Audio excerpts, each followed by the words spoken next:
Arizona, Century 21 Arizona Foothills. How are you? I'm good, Rick. Thank you so much. I love doing this with you. Yeah, it's fun stuff. I've got these headlines I want to talk to you about and what you and I are seeing out in the street and hearing and so on. And you're my boots on the ground, and so is Ruby and Jessica. And here's an article that says home sellers have a tough pill to swallow this fall. Real estate agents warn, and it goes on to say, here's an example. When real estate agent Joe Chavez first showed her buyers a 400,000 four-bedroom property in Kansas City, Missouri, she thought she saw the light at the end of the tunnel. The buyers had been looking for 8 months and wanted to find a house-specific school district that their first child was starting kindergarten. She told Market Watch they had lost out competing bids on homes and sought after school district and made an offer on a house at full price the night they toured it. The next day, the buyers got cold feet. Now, here's the number of cancellations that we have year to date. We're at 18,062. Now, what I don't know, it's impossible to track how many of them went back on the market over the course of the year. We get about 800 a week. So that number's got a lot of noise in it. Are those canceled listings, Rick, or canceled contracts? Canceled listings. Oh, okay. So that's sellers just saying, I give up. Now, canceled contracts, they don't track this inside of Cromford, track expireds and canceled listings, but there's a lot of cancellations going on out there, and it can happen for one of three reasons, right? It's either during the inspection period, you decide you no longer have that desire for the house, you don't like the neighborhood, or some repairs were just insurmountable.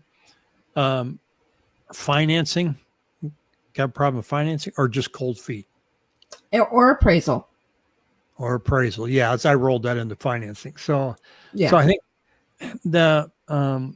what are you experiencing? What are you seeing there?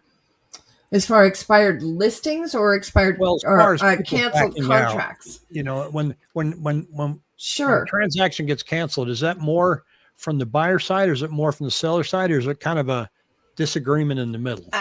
I'm seeing both. So as far as sellers, I'm seeing, and we've had this happen a few times, to where the sellers, we have the inspections are done. The buyers want everything right now. They want the whole caboodle, the kitchen sink, and they're just give me, which, okay, I understand. It's probably one of the first times since the GFC, they're able to do that.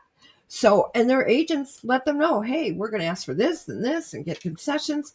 And so what I'm seeing happen a lot of times on the seller side for listings is that we're getting a huge laundry list, like ridiculous, picking it apart like crazy.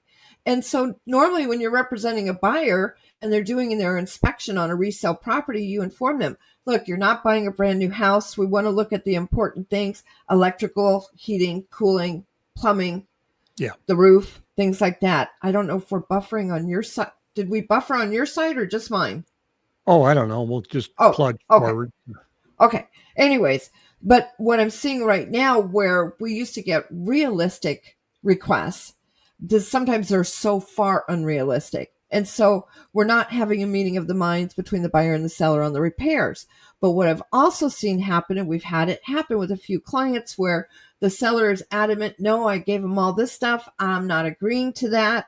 And then a month or two later, when the house isn't sold and the offers that are coming in are less, the seller is saying, hey, can you go back to that buyer and see if they're still interested? And by that point, the buyers are like, nope, we moved on. We bought something else. We'll come back, but we're going to pay even less. That was kind of a long answer for. No, I've seen it where it used to be you'd the inspection report. I mean, also all homes in Arizona are sold as is. There's no obligation by the seller to fix everything. It's in the contract. In the contract. Yep. Okay. But that doesn't mean that you can't request that they fix things. So we send them a buyer's inspection report, seller response. So it says, hey, we've got a list of these items that we want to give you, the seller, an opportunity to fix. Now, sometimes that list is really long. Sometimes it's short and I'll say reasonable. Other times it's a strategy that I don't like, where buyers say, okay, I'm going to offer them less for their home, but then I'm going to try and pull some more money out of them during the inspection period. And I just think that's not the right way to negotiate. Get the price you want. And if there's things that really get in the way as far as repairs, give the seller the opportunity to make those repairs. You don't necessarily have to say, I want another 20K off. Right. And that's what they do. Yeah. And I'm I think seeing that's that more than ever. bad form. Yep. And And what so, it does, it just stuns the seller. Because you know what? The seller might have great contractors and tradespeople that can come in and make these repairs for $8,000 instead of 20 grand, but you're asking for 20 grand off. And, and then most buyers don't go back, take that 20 grand and make the repairs themselves. They just live with it. no. But it's, so I think that's where most of the deals are going south, because Yeah. that's a huge shock to the seller. But they want what? I had one, it was just a miserable client. And if you're watching, I probably already told you to your face. This is a few years ago. And so he had his brother go look at the house, and then he decided he wanted to write an offer. Well, we couldn't get the financing done on it. But he said, we pull up the report, and it said that, there was problem here, problem there. And he says, I want 20 grand off. That's your job to get me that 20 grand. I go, well, look, if I add up the retail costs of fixing everything, I can't get it to 20 grand. Yeah. So I have to justify this when I request it. And I'm no contractor, but there's not 20K and stuff in here. You get me 20K. Oh my gosh. So I said, well, look, we're going to send them the request to fix these and see what they come out. And the seller came back and said, no problem. I'll fix all of this stuff. Well, he was mad because I didn't get him 20K off. But he's fixing everything. Right. One thing He was just wanted the money off. He just wanted the money off. And then we got right down to the last week. Guess what? We couldn't get him financed. He was self-employed, owned a bunch of convenience stores. It was a nightmare. And I was warned about I remember that story now. Oh, After you said that. Then I had I had a seller in Scottsdale that when he got the buyer inspection report, he just flipped out and he started making all repairs and hiring contractors the day he got the report. And I said, what are you doing? They haven't even told us what they want us to fix yet. You're getting angry over something that they have not requested. Right. So I've had that happen. Anxiety is out there all the time. Yeah. And, I've seen it even we have a listing right now that's in the Moon Valley area, and the repair requests were about $6,000, and it was legitimately about $6,000. And now, after we couldn't come to an agreement and the contract canceled, then the seller went back to Ruby and said, I'll take it. And it's like, well, it's too late now. I mean, we checked, but the buyer had moved on. And so, it's unfortunate. I mean, especially because I don't think a lot of sellers realize sometimes, and it's our job to educate them, that typically the best offer you're going to get is going to be that first offer, or at least right in the beginning. And so sellers get an offer that's, maybe not exactly what they wanted, and then they get a request for repairs with a dollar amount, and they think, well, I've gotten an offer, I'm going to get better. And so, no, I'm not doing it. And, it's our job to educate them and explain, like, this might be the best. And so you got to really think it through before you let your emotions take over. I mean, it's very hard for sellers, and I understand that, but that's one of the first things I tell people when we're listing their property. Move out now. Take your emotions out of this transaction so that you can make the best decisions for you. Because if you let your emotions carry you through this, it's not going to be in your benefit. Yeah, I almost lost a deal. We were right down to the final walkthrough, and they leased back from the seller for, I don't know, a month. And then you mean from the buyer? No, the seller. So the buyer leased. How did this work out? The seller leased back from the buyer. Yes. Yeah. And they never did a pre-closing walkthrough. Oh, yeah. So they never signed off on a pre-closing walkthrough, going through and seeing him. And anyway, found a hole in the door. And And the seller goes, well, it was always there and they never requested it to be fixed. So the guy says, I want $200 for the door. And I said, I told the agent, well, you didn't do a final walkthrough. This isn't a new repair. And it Right. got down to the point to where he said, I want it to come out of the seller's pocket. And I said, well, he doesn't have a right to demand that. I go, look, let's put this to bed. You kick in 100, I'll kick in 100, give him his $200 credit. Let's move on. And she was, well, this is not what he wants. I said, well, I'm giving you 15 minutes or I'm calling your broker so we can get this done. And Yeah. so they finally agreed, but it was all emotional. My seller was just livid. He had a temper anyway.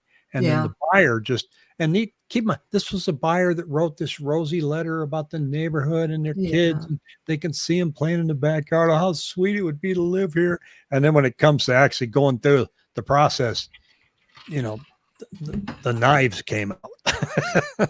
Well, you know what's the worst, Rick, is when you have an agent who also lets their emotions get into the transaction. It's like they're gonna win. And it's like, really? We all have the same goal in mind here. I mean, you're trying to buy a house for your buyer, we're trying to sell for the seller. Let's just all work together.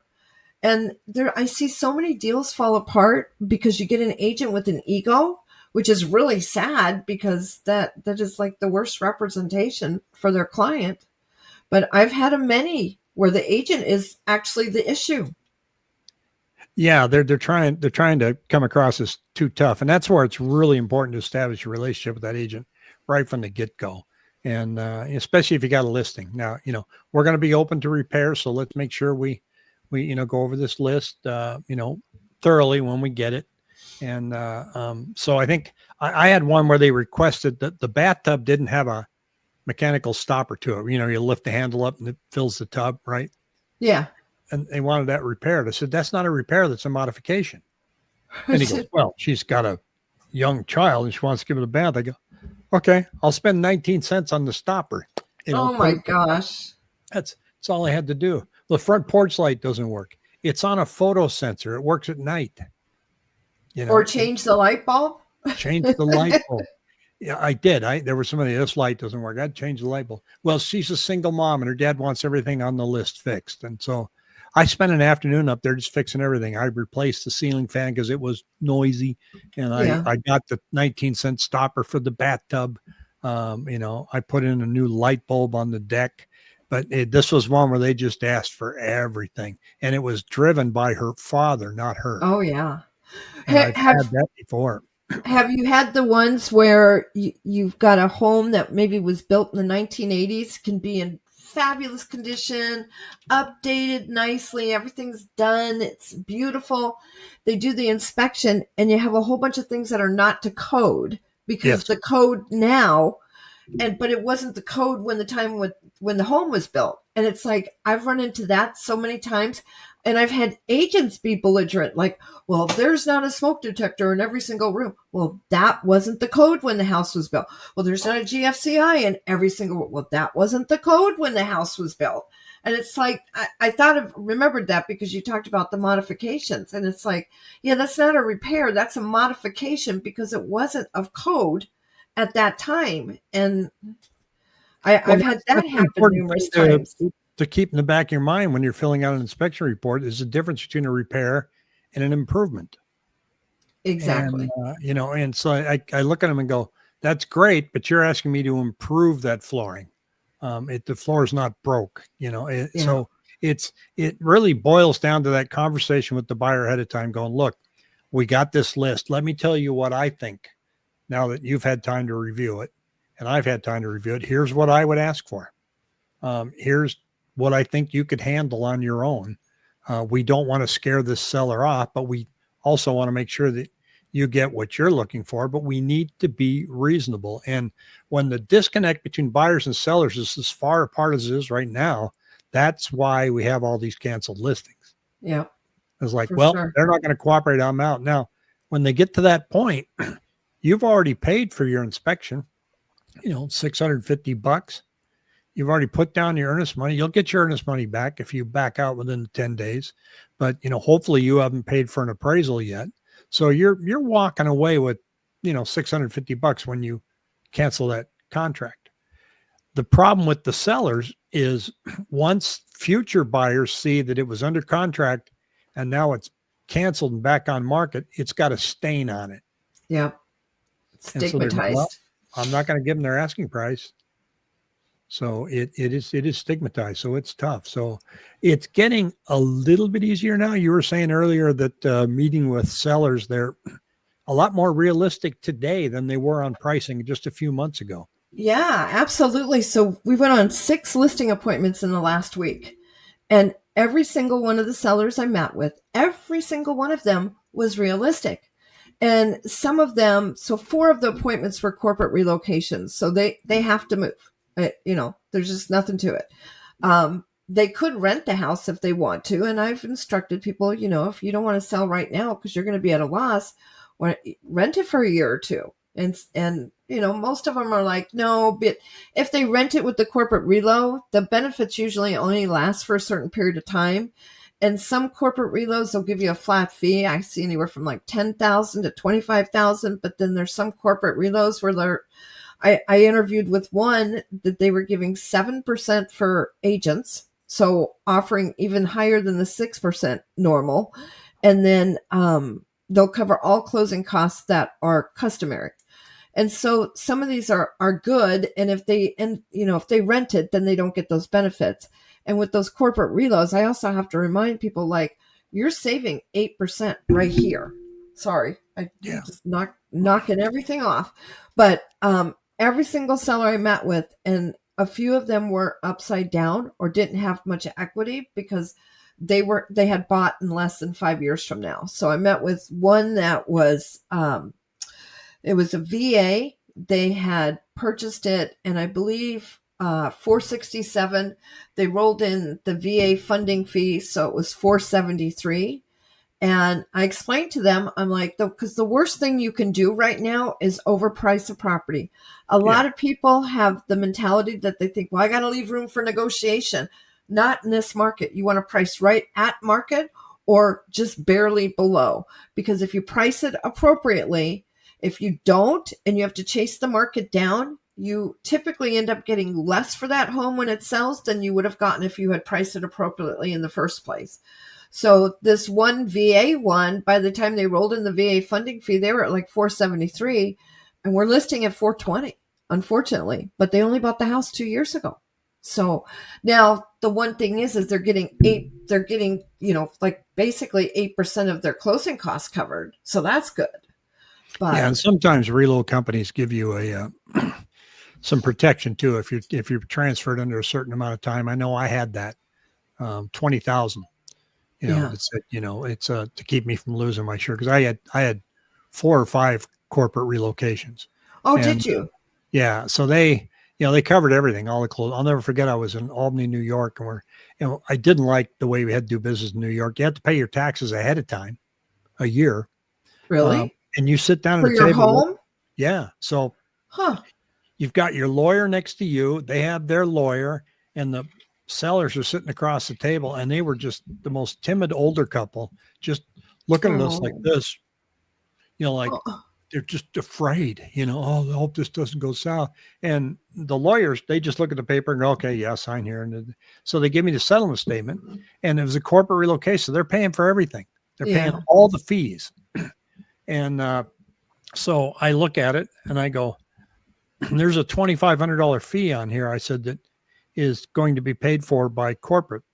We need to have this form changed. And my ex-wife at the time goes, oh no, that's fine. We'll pay it. And I just kind of looked at, yeah, okay. Yeah. Thanks for your input. And so the people across the table, they just sat back like this. And I said, don't worry. I said, she's going to go take care of that. I give it to the escrow officer, and she comes out. I said, call the 800 number. She calls it, prints out another one, come back. Fine, done. But the anxiety of both of you sitting across the table was just thick, I mean, they were just sweating, and it's like, as soon as I found the mistake, the lawyer kind of huddles with him. Oh, I don't know what he's doing. I just look at him and I go, guys, we're going to be fine. My company's paying for that. I'm not. And nobody's going to argue about it. So, relax. It's fine. And but I just did not like doing business in New York. I bet. the corporate relocation, there's some great benefits I see. I Yeah, mean, it's amazing. And you know who I'm doing a lot for is Walmart. Like they really, I had no idea they really take care of their employees. I had At not least heard. from what I'm seeing. Yeah, yeah, I was with Best Foods, and so they took very good care of us. Except, get this, I was moving from Albany to Rochester. I was out in Rochester with my wife and a realtor, and my vice president calls me and says, "Rick, they have canceled all relocations." I said, Oh, "I'm what? in a car with an agent. We're looking for a house." He goes, "I don't know what Yeah. to tell you." And I said, What they're happened? stopping them, and he goes, "Yeah." I said, but he goes, "I don't know what to tell you." So the agent says, "What do we do?" I said, "Let's just keep looking. Maybe I'll have better news tomorrow." By the next day, they reversed their stance. Oh, It's like, what? I got to live in a what? You do what? You're the one moving me out here, and now you're calling, right. going, "Hey, we're not going to pay for anything." Like, so it can be stressful times for both people. So I think the bottom line with these cancellations is sellers, expect everybody to ask for the sun, moon, and the stars, and then know what your tolerance level is ahead of time. And buyers, don't ask for everything. Yeah. It's just bad math, and it doesn't work out that great. So, but And Jackie, and thank the you for agents, one last thing, the agents need to remove their emotions from the transaction and educate your clients from the get-go. yeah, yeah. Yeah, that makes things go incredibly smooth and everybody's happy on the other end. Well, Yeah. Jackie, hopefully I'll see you and maybe even Ruby next week as we continue this journey down Arizona real estate. Sounds good. Thank you. See ya. Bye guys.